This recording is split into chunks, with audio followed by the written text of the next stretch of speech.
Alrighty, everyone, welcome back. If you're listening to the podcast, you wouldn't notice anything's new, but if you're watching on YouTube, you can see that we've got a brand new setup. Hey. Anthony's fiddled with the lighting with a little bit. I mean, you said your mom was into photography. He's a natural, I gotta say. But we got the studio set up. We'll probably continue to fine-tune the visuals as we go through, but we've got ourselves a new camera. We figured it's a little bit more organic. This isn't the times of COVID anymore. Why are we doing these Zoom meetings? Why are we doing these Zoom recordings when we're in here? I mean, sometimes there's even just studio. We have a whole studio. And we'll record some episodes with a wall between us over Zoom, so it feels a little bit more organic. So, like I said, check it out on YouTube. It's looking great. It's feeling fun. And leave any suggestions you have for the set down below. We'd love to maybe implement some of them, but I think that's all the housekeeping we've got out of the way. Welcome back to the wacky world of energy. This will be probably the first episode for the month of April. We're going to try and get out 2 a month. If not, there will at least be 1 every month. But we've got lots of good news coming out, and we're excited to talk about it. Should we start with first article? Oh, man. It's a doozy, isn't it? I think so. Let me make sure I got the right one pulled up here. But article number 1 for today's episode. This is from Zero Hedge. We've talked about him a little bit. He's big on Twitter, writes a little bit for oil price, but this is from his website, published April 1st. Saudi Arabia joins Shanghai military and security bloc as it embraces China. While the U.S. continues to splinter and cannibalize itself as it turns into a third world country, China is expanding its zone of economic and military influence that covers virtually all global commodity producers as it prepares for the next stage of the Sino-U.S. Cold War. I mean, I think the best thing I can do, I'll throw the map up right here on the screen from the article just to illustrate. I think it was you who sent a tweet to me. It showed, someone else on LinkedIn. They showed the trade influence of the United States from 2000 and then 2020. And it's shifting from the United States to China. They're becoming everyone's best buddy. Yeah. And you can find a handful of articles on mainstream or Google some stuff about, Saudi Arabia joining the, Shanghai Cooperation Organization. Mm-hmm. Okay. What they are downplaying here is that it's basically a NATO equivalent. Yes. Right? It's not just we trade with each other. All right. Okay. It's also a security alliance. Yes. Right. And so what we have to remember here is one of the big reasons that the petrodollar system works so well was because a huge component of it was, hey, Saudi, will provide you some protection. All right? We talked about this in our last episode as China has gone in and they have went to broker peace throughout the Middle East. Yay. and then how it would require less need of U.S. military presence. Yes? Mm-hmm. Well, now, just this last week, right? Within a week of this recording, it was last Wednesday, a week ago from now, right? So that would have been, the 29th of March? Yeah, well, if today is the 5th, that would have been 29th of March. The 29th of March. That Saudi Arabia's cabinet approved a decision to join the Shanghai Cooperation Organization. Okay? All right? This is a huge deal. Okay? The SCO, or the Shanghai Cooperation Organization, is a political and security union of countries. Security. Military. Mm-hmm. Yes? Okay? They need us less and less. Right? And now, not only have they joined an economic partnership, but also a security alliance. Right? So for us to go in there and try and stir stuff up would be the equivalent of declaring war on China, probably. So we really are in a spot here where we've got more and more people talking about not having to use the US dollar to settle in oil and gas trades. And now you have this country that for 50 years, Saudi Arabia, the head of OPEC, we provided security for them. It appears that they don't really care about us providing security. I mean, this goes to lots of things. Look at our absolutely disastrous withdrawal from Afghanistan in 2021. Yep. They're looking at this like, these guys are going to protect me? Yeah. Are you kidding me? Got to start looking elsewhere. They can't even figure out how to pull out of a country. Mm-hmm. You got people hanging off planes. You leave billions of dollars of equipment there and cash and all these other assets for the Taliban to just go start using. Yep. And you're looking at this as Saudi Arabia and you're thinking, are you kidding me? I'm going to need something I need bit something more a little bit effective. more reliable than this. And These guys are a bunch of clowns. These people running the United States of America are a bunch of clowns. Hey, I'm not saying it. The rest of the world is saying it, okay? But it's going to have a very direct implication on us as U.S. citizens, okay? It's going to have a very direct implication on us in the U.S. oil and gas production and exploration industry, okay? All these things, the chickens are coming home to roost, everybody. Oh, yeah. All right? This is a huge deal. In the mainstream, they talk about, oh, you know, Saudi and this and that. You know, they don't really talk a whole lot about it. They don't really want to largely advertise how onerous this is for our country, how potentially dangerous this is for everything we're used to doing with our trade alliances and our security alliances. This whole thing's unraveling right now, right? I mean, this was formed in 2001, all right?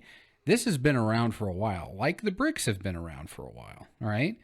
And, you know, joining the SCO was discussed during a visit by Chinese President Xi Jinping to Saudi Arabia last December, okay? I mean, the decision followed an announcement by Saudi Aramco, which raised its multi-billion-dollar investment in China on Tuesday by finalizing a joint venture in northeast China by acquiring a stake in a privately controlled petrochemical group. This is probably in reference to the $12 billion or $10 billion refinery that they're building in China. Right? So now they're part of the security bloc as well as their economic bloc, right? They're building a multi-billion-dollar refinery in China. I guarantee you every single barrel of Saudi oil that goes through that is going to be traded in yuan. I guarantee you it will not have anything to do with the U.S. dollar. Not at all. You're right. And I think what you said earlier, just to emphasize it, this isn't just trade, this is security as well. And I'm going to put this map up again because the landmass and the population is crazy. As far as member states, we have China, Kazakhstan, Kyrgyzstan, Russia, Tajikistan, Uzbekistan, India, Pakistan, and as observer states, Afghanistan, Belarus, Iran, Mongolia, and many other dialogue partners and guest attendances. And I mean, it covers almost all of Asia except for the southeast portions. Those islands out there, I mean, the Philippines, anything with South Korea, Japan, that's not going to be included. But as far as that central landmass is almost all colored by people participating in this. And that's too big to ignore at this point. Too big. Yeah, I mean, I'm going to read here. Kind of like the way this guy writes, because he kind of writes, you know, if you don't know about Zero Hedge, you can find him. He's pretty well known in the internet community. Not part of the traditional press or anything, but he's pretty well informed on most topics that I've ever read. And this is coming from his article. It is his words, not ours. Rita's growing ties with Beijing have raised security concerns in Washington, its traditional ally, but increasingly less so, especially following Biden's catastrophic attempts to force OPEC Plus to boost oil production, an overture which backfired spectacularly and to global humiliation by the Biden administration. Meanwhile, Washington says Chinese attempts to exert influence around the world will not change U.S. policy toward the Middle East, which, of course, is a lie. Saudi Arabia and other Gulf states have voiced concern about what they see as a withdrawal from the region by main security guarantor, the United States. And we have moved to diversify partners, shifting their alliance to the biggest U.S. challenger in the global arena. Washington says it will stay an active partner in the region. Countries belonging to the organization plan to hold a joint counterterrorism exercise in Russia's, I don't even know how to say that, part of Russia, in August of this year. And I'm going to point that out. A counterterrorism exercise. Easy to laugh at as soon as you read it. But yeah, why? Because there's a growing body of evidence that a number of global terrorist attacks around the world have been spearheaded by the United States deep state CIA operations. Right? What they don't want is they don't want some thing that is being, done over, some terrorist attack in the Middle East, and Iran starts blaming Saudi Arabia or vice versa. They want to all stay cohesive. This is why they're going to have I I mean, I don't know this, but it would seem pretty obvious that that's why they're going to do counterterrorism exercises, right? Because the United States is probably not going to explicitly go in there and declare war. Oh, of course not. Right? But if they can stir up some unrest and rattle this organization from within, they'll try. And the thing of it is, I don't begrudge our country for wanting to try and do things in its interest, but the reality is the rest of the world seems to be onto the game, everybody. So you might need to figure out a new playbook, and you might need to figure it out fast. Good old-fashioned diplomacy is a time-tested thing, and it's been used for thousands of years to avert larger catastrophes. And at the end of the day, the more we keep trying to play the playbook we've been doing for 50 years, getting comfortable, fat and happy, doing all these things we do, it's not working. Okay? It's not working. The rest of the world's starting to say, no. So, I mean, these people are on alert. Okay? They're on alert that they need to clan up, and they are clanning up in trade and security organizations now, simultaneously. And they're even calling out that they don't want to deal with any terrorism. Okay? So their spidey senses are on full alert right now, right? They're not just clanning up, but they want to make sure that they all are very coordinated and nobody jumps to conclusions within that group. Something weird were to happen, right? Regardless of who's the culprit, right? So United States, we better up our diplomacy game here real freaking fast because, the rest of the world is certainly starting to be like, I don't know what I got to really worry about here. If we just say we're going to do what's in our interest, and we're going to clan up together, that's what's happening. It's happening right now, right? And this can tee up our next article here. No, absolutely. It's a Reuters article. What is it? What we got going on here, Tavis? This was published on the 4th of this month, titled, "Why Did OPEC Cut Oil Production? Key Reasons Explained." And of course, we get into some key reasons. And I don't know if you want to save this reason for the end or slip it in right now, but that tweet yesterday, well, it was a thread you sent, and it was the fact that this may have something to do with the U.S. SPR. If you look at the benchmarks of where oil's been trading and what key decisions have been made, it stays away from that, I believe it was $65 to $72 range that Washington said it would work to refill the strategic petroleum reserve. So each time the prices get lower, there's been a key decision that, doesn't shock markets, but certainly persuades the price to come back up a little bit, as if the people making those changes didn't want the U.S. to have that backup emergency oil.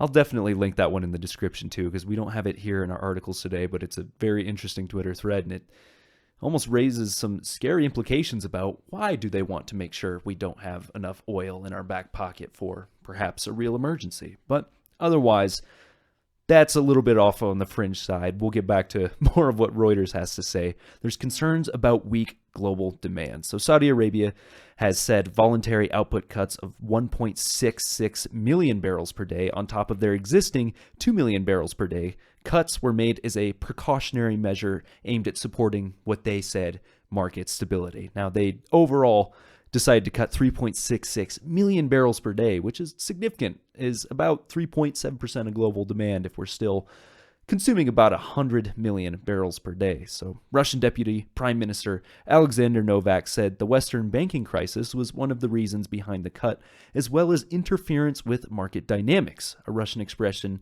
to describe a Western price cap on Russian oil. So there's fears of fresh banking crisis over the past month. They've led to investors to sell out of risk assets, such as commodities, with oil prices falling to near $70 per barrel from near all-time highs of $139 in March of 2022. Now, as of the very past few days, the price has risen back to about $80 per barrel, but is that where we're set to stay for a bit?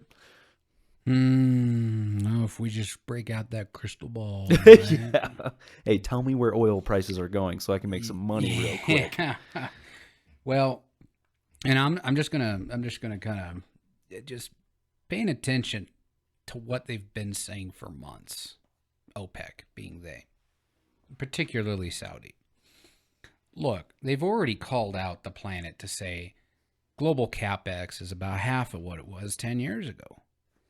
We're not quite sure if the oil supplies are going to be there in the future. Now, you've got all these Western countries with these green decarbonization law plans, and you have a perfect test case. You think these guys in Saudi are that stupid? Really?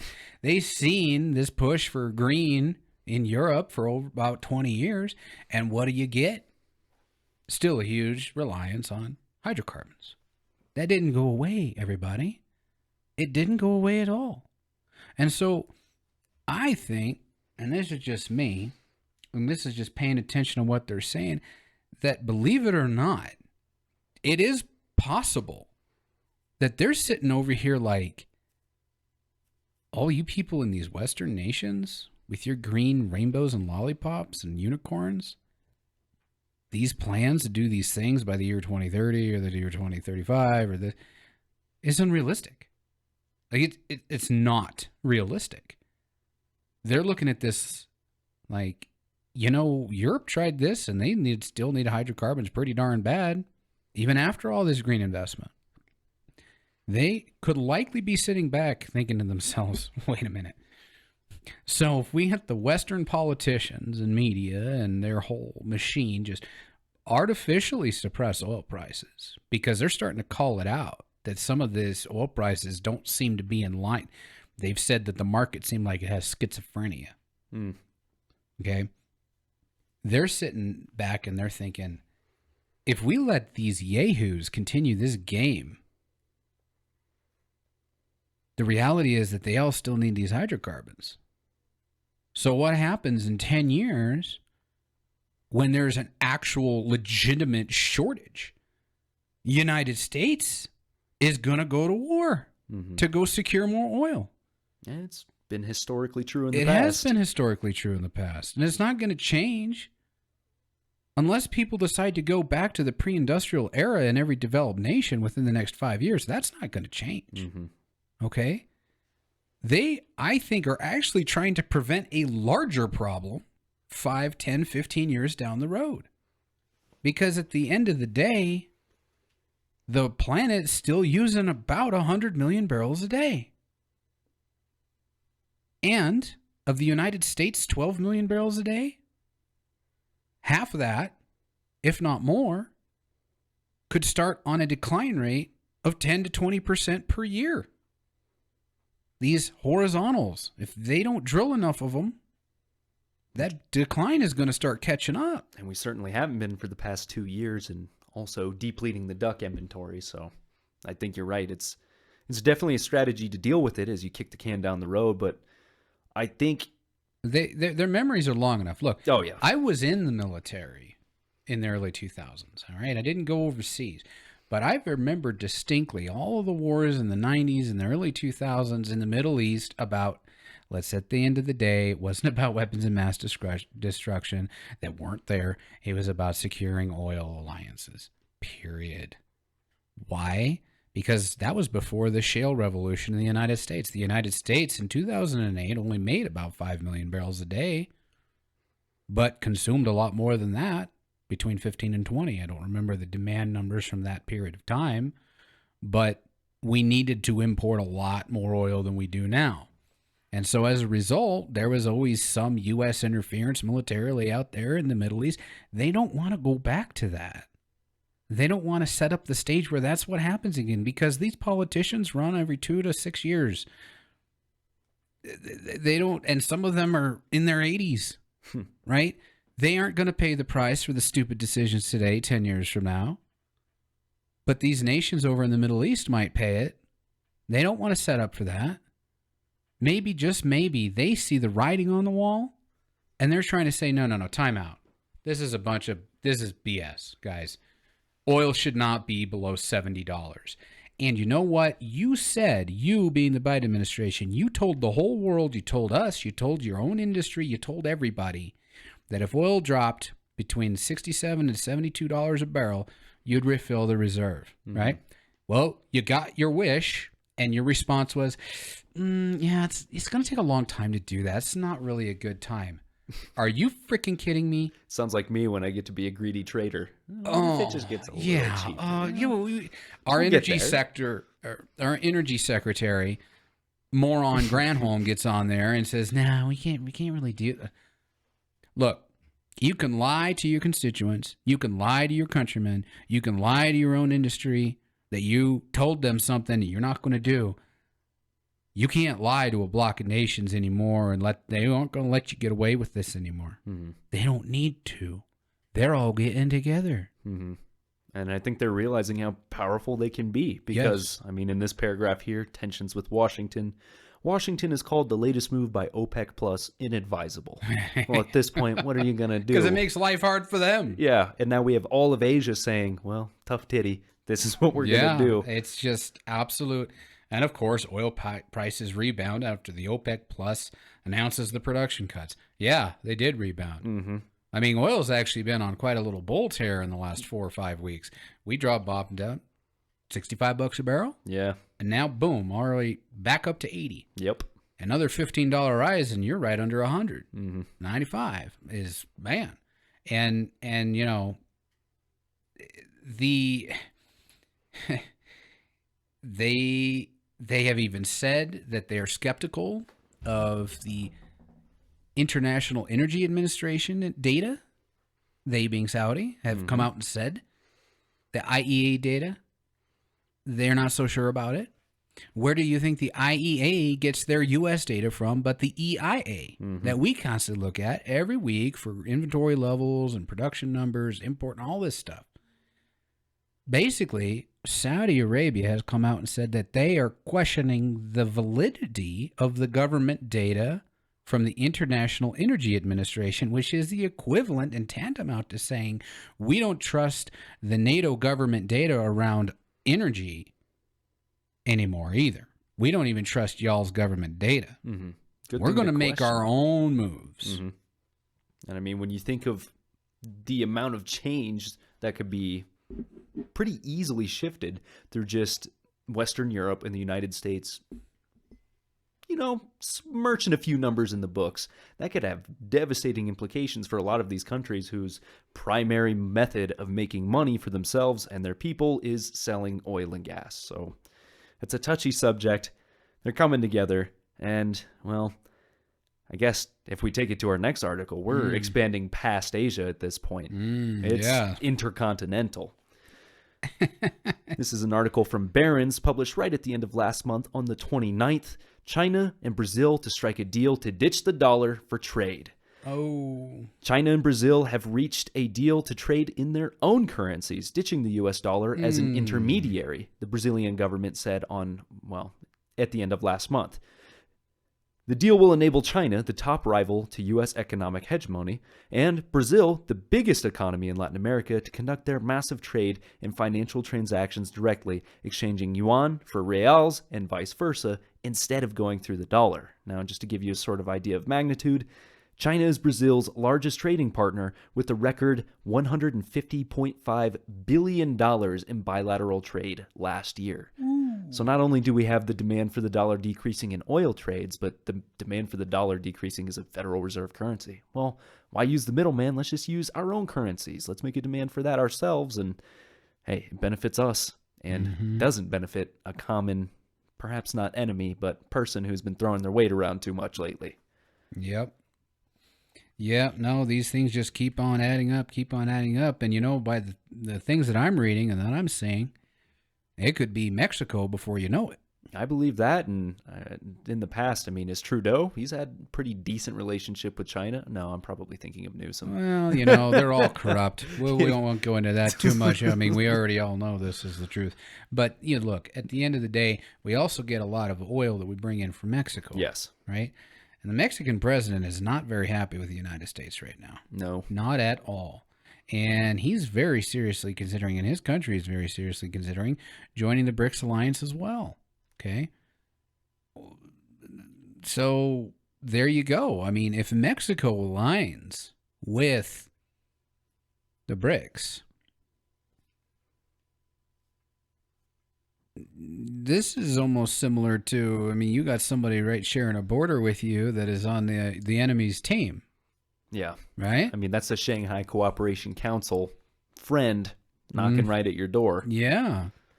Yeah, so you better get ready, United States. Like good old-fashioned diplomacy. I mean, I don't know why the State Department, look, this isn't what I do. But let me just tell you something. You're doing business, you still got to do the same basic principles. You got to go out and you got to talk to people. You got to try and make arrangements that work for multiple parties. Yeah? Mm-hmm.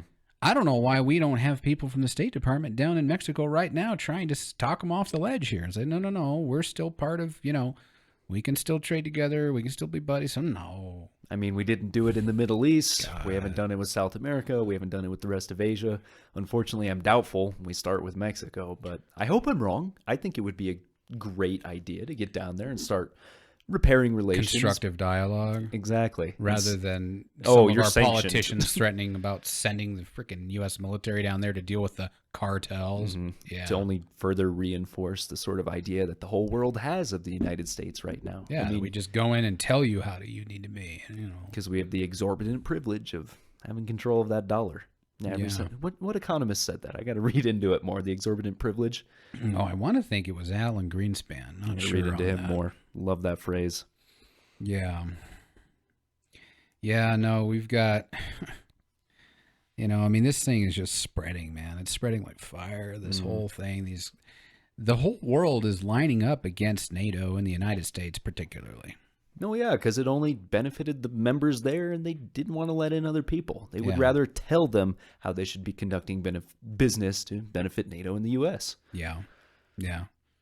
I mean, and, it's just people are done with dealing with the dollar, and then all the games that come off of that, like they have to hold dollars so that they can trade in oil and energy, and then because they have to hold dollars, if the Federal Reserve decides to increase interest rates, it directly impacts them. It rails through their economy just like a whipsaw. It creates havoc in their banking system. It creates havoc in their own domestic inflation rates. It does all kinds of things. It makes it very challenging for them. And, what we're talking about here is we're talking about, look, BRICS, for everybody who doesn't know, again, it stands for Brazil, Russia, India, China, and South Africa. Right? But you're going to be adding more to this list. Mm-hmm. You're going to be potentially adding Mexico to this list. You're going to be potentially adding more African nations to this list, right? Look, this is just alliances that are growing up, to challenge the status quo. The status quo being what we've basically had since the end of World War II, as far as NATO, North Atlantic Trade Organization, right? NATO, it's also a military thing. So it's just basically the Shanghai Cooperation Organization is the exact same concept, modeled probably very similar off of NATO, but it is NATO's opposite as far as who's in the club and who's the cool kids in that club, right? So these things are very much worth watching and do very much impact people in our industry and pretty much every single citizen of this country. Yep. And I think all these stories can be nicely wrapped up. I mean, we focused a lot on the international aspect of things today. Might be, it's about the same length as episodes have been in the past, but this last article ties it up nicely. China and Russia look to challenge the petrodollar. It's from Oil Price, published on the 4th, just a day before we recorded this episode. And I mean, yeah, there's going to be BRICS. They may even have to change the name and consider the Shanghai Cooperation, but really, at the top of whatever this organization is going to be is probably Russia and China, two burgeoning economies with fantastic access to natural resources, raw commodities, and stock to manufacture things. That's going to be the biggest economic challenge, I will say. Right at the top of the article, we have these bullet points. The US dollar, which has been the currency of choice in oil trade since the 1970s, is still the dominant currency in the market. While the Chinese currency has made inroads in global trade, the yuan accounts for just 2.7% of the market. Several deals and summits in recent weeks signaled that China and Russia are moving to try and sideline the US dollar. And you can check out one of the most recent episodes of Monday Madness. It was right at the start of this month, but I talked about how, France, Total Energies, is settling LNG contracts in yuan. What we just talked about was South America, Brazil specifically, deciding to settle in yuan and reals. I mean, it's not just here and there. There's been many, many instances in the past month of China and people in the Middle East and Russia going, hey, why don't you settle up in our currency? But it almost always trades back to the yuan or the ruble, which if that grows to take a larger portion of market trades, then I think our economy will look very different in just a matter of 10, 20 years even. Yeah. Yeah.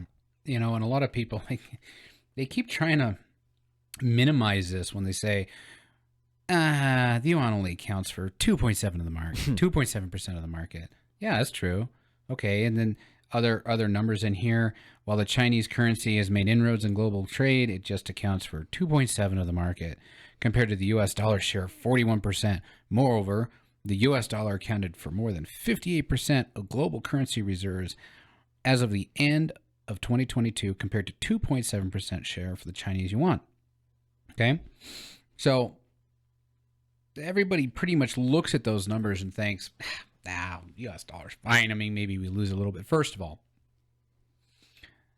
stop being so comfortable in what you know for the last 50 years. Because in case you're not paying attention, it doesn't look like the Chinese are trying to make the yuan the U.S. dollar. That is not what they are trying to do. So that comparison is absolutely ridiculously, it's mentally stupid. Mm-hmm. I'm sorry, but it's just a stupid, oh, well, you know, the U.S. has so much. It has so much of a percentage of the reserve currency of the world, and who's going to challenge that? Maybe, just maybe, if you're paying attention, that's not what the Chinese and the Russians are trying to do with one currency. What they're trying to do is they're trying to make it okay for all of them to exchange in each other's currencies. And the only thing that the yuan is doing here is it's acting as an intermediary settlement. It is not even the yuan that's supposed to be the global currency here. It's the yuan that's going to be what is denominating the contract out of Shanghai that is backed with gold. Mm-hmm. Okay? When you back it with gold, if people believe that, they will use that settlement mechanism. They will do it. But what about the U.S. dollar? I heard that was backed with gold. I'm sure some of our users might be asking. The United States, according to statistics, has the biggest gold reserves of any country in the world. That being said, nobody's ever audited it. Not even allowed to. Nobody really knows what's in Fort Knox, for example. Mm. It's a national security secret. I mean, apparently, as of 1970, the United States had all the gold backing its currency until the French decided to repatriate some of their gold because they saw the United States spending money on the Vietnam War. And then once all the repatriation requests started happening in too much scale, what did we do? We closed the gold window, August 15th, 1971, and have since just said, the U.S. dollar will be backed by U.S. debt. But after about 3 years of that, the Middle East said, no, we're going to have to reprice oil in U.S. dollars. And in 1974, Kissinger came in and said, no, price all the oil in U.S. dollars. That's the birth of the petrodollar system. So that required a synthetic demand globally for 50 years of all these foreign institutions and governments holding U.S. dollars, which means U.S. treasuries. If there's less of a foreign need for countries and sovereign wealth funds and all these large corporations to hold U.S. treasuries to do the settlement in U.S. dollars, then all of a sudden we have a drop in demand for U.S. treasuries.